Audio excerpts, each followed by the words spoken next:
Okay, excellent job using Google Fonts. It's just one of the things you do nowadays in design is use those fonts because it makes it easier to work with. I like the choice that you made here. We might want to make this a little bit closer to each other. So when we work with this, you're working with H1 and H2. So here, what you want to do here, since you're adding margin 10 pixels all the way around, you might want to do this, independently the four sides. So from the top, what I want to do is I want to do negative 10 pixels, and then I'm going to do 10 pixels, 10 pixels, and that's going to do the right, bottom, and left. And so what I'm going to do here is I want to try to bring this up just a little bit. See, like that? See how it goes in? That's what we want right there. Now for styling wise, I'm going to suggest a couple things here. I like the blues and the greens you're using here. For the about page, unless you're going to add a shadow to this yellow is not going to work. So I would either change it to blue or green for the yellow. Down here where the veterinary clinic soft dog wash, change that to blue. I think anything where you have the bold instead of being black, maybe do blue, or keep it consistent, but do one green or do it all blue. Okay, that will definitely help brand that color scheme.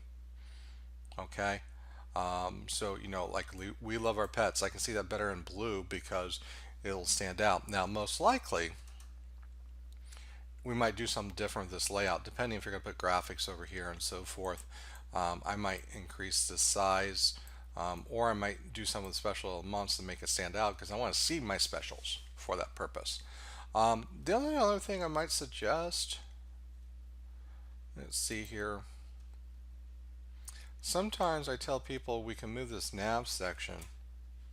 So, if you move it up before the header, okay, and then you do it on every page. Let's see how this works. Let me find your style. Header nav right here. And I'm going to do a float right. So what that's going to do is going to put it on the right side. So it puts it up here, and this, well, that throws off your text. Now what we would have to do there is we would have to go to your next section, your header section, and see, do you have just the header itself right here? What we're going to do is we're going to ignore the float because that's what's happening.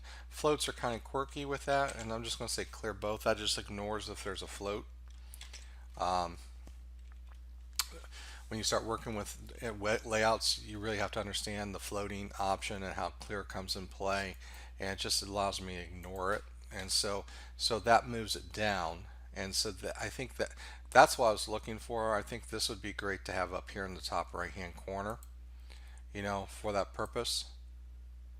Now, granted, when we resize this, it's not, now this is, we're setting this up to be a fixed size, so when we resize this, it's not going to change the size and move this down with this. So you see how that goes in. You might want to go back in your header section. Just make sure, if you don't want that to happen, you have to have that width in there. You have the height, but we'll put the width back at 960 pixels.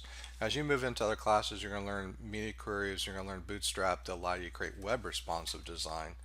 But this is what happens. So what we're going to do is we're refresh. This will always keep it at 960. Now you have, I guess you have the width going differently. So again, I just watch out for that. I'm not sure. I would have to now look and see what you did there. 9. Yeah. So something just to watch out for. I'm not going to be too particular because I'm going to be looking at the whole website, not as a mobile layout.